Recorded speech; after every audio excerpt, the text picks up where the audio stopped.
Bismillahirrahmanirrahim. Assalamualaikum warahmatullahi wabarakatuh. Selamat pagi anak-anak. Bagaimana kabar kalian hari ini? Semoga kalian dalam keadaan sehat. Anak-anak, alhamdulillah hari ini Rabu 23 September 2020 kita dapat berjumpa kembali melalui pembelajaran jarak jauh dalam mata pelajaran fikih. Sebelum kita mulai pembelajaran, marilah kita baca basmalah terlebih dahulu. Bismillahirrahmanirrahim. Mudah-mudahan kegiatan kita hari ini mendapat ridha Allah Subhanahu wa taala. Anak-anak, pagi ini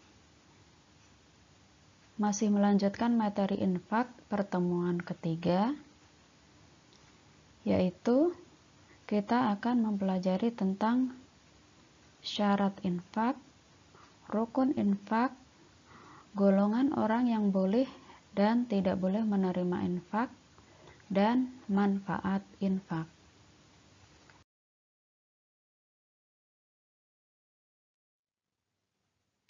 Syarat infak.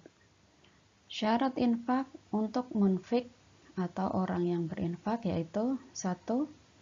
Orang yang memiliki harta berlebih. Yang kedua, ikhlas karena Allah Subhanahu wa taala.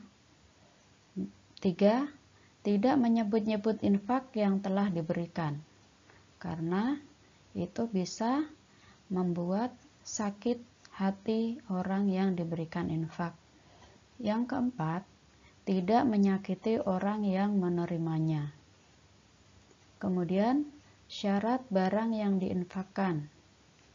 1. Harta yang boleh ditasarufkan, yaitu harta yang bisa dikelola. Yang kedua, terpilih. Jadi, barang yang kita infakkan adalah barang yang terpilih, bukan barang-barang yang tidak bisa dimanfaatkan. Yang ketiga, harta yang diperjualbelikan. 4. Orang yang sah pemiliknya. 5. Sah menerimanya. Yang keenam, tanpa adanya pengganti. Rukun infak ada 4. Yang pertama, orang yang memberikan infak atau disebut munfik. Yang kedua, orang yang menerima infak atau disebut munfak lahu. Yang ketiga, ada barang yang diinfakkan. Yang keempat, penyerahan atau ijab qabul.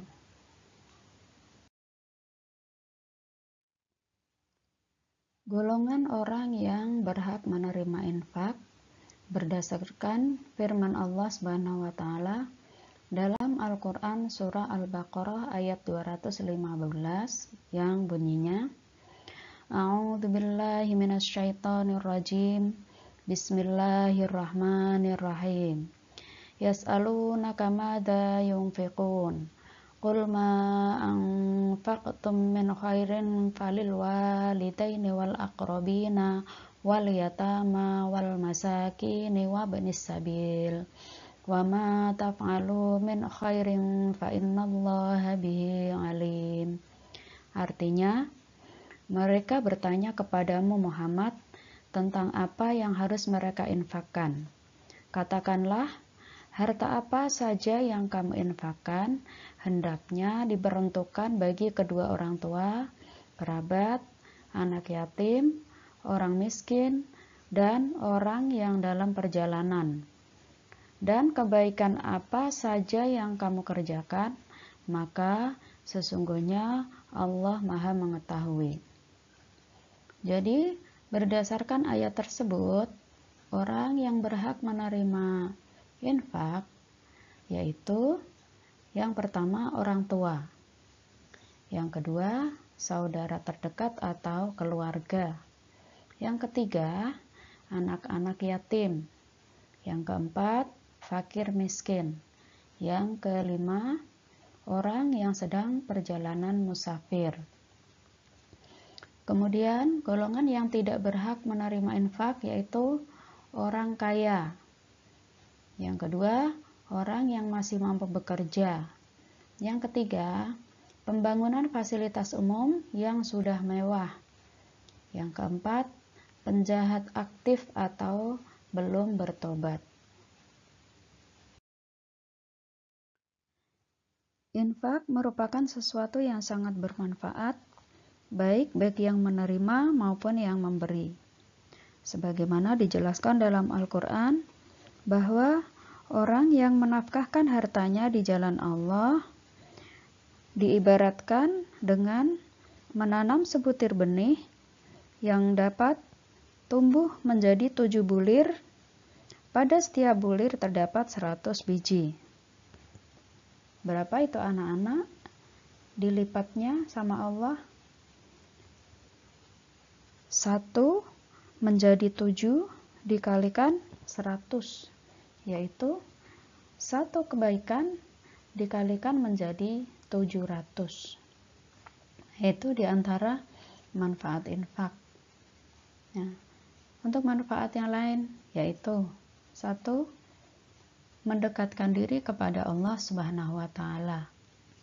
Yang kedua, mendapat kebaikan dan kemanfaatan orang banyak.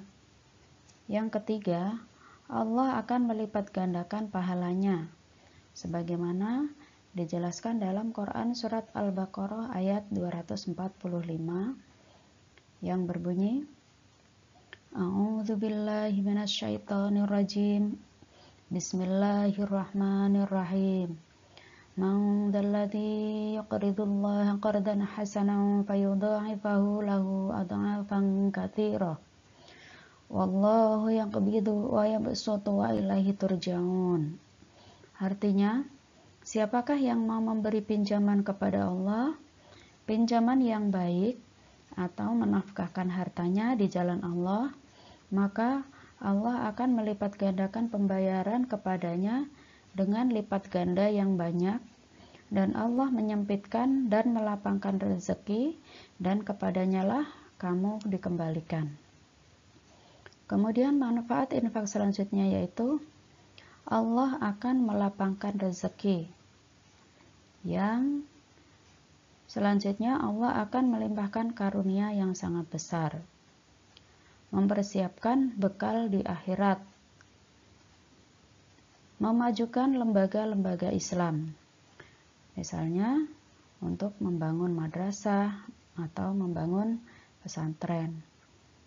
Selanjutnya, meningkatkan syiar Islam, meringankan kesulitan orang lain, menghapus kecemburuan antara orang kaya dan orang miskin.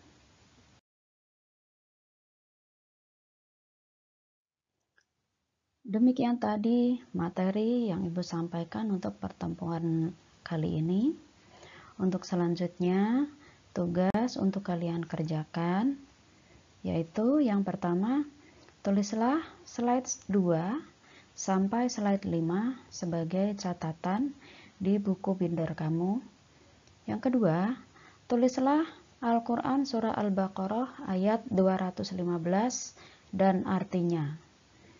Setelah kalian tulis dengan rapi, kirim foto hasil pekerjaan kalian ke WA Bu Sofi paling lambat pukul 9 malam.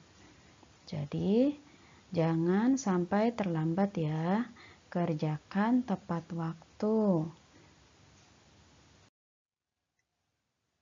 Demikianlah pembelajaran kita hari ini. Semoga kalian dapat memahaminya dan dapat mempraktekannya dalam kehidupan kalian sehari-hari. Tetap semangat ya anak-anak, meskipun kita hanya di rumah saja. Patuhi protokol kesehatan dengan selalu memakai masker, menjaga jarak, dan sering mencuci tangan menggunakan sabun. Semoga kita semua terhindar dari virus COVID-19 dan selalu dalam lindungan Allah Subhanahu wa Ta'ala. Sampai jumpa pada pembelajaran selanjutnya. Tetap semangat Wassalamualaikum warahmatullahi wabarakatuh.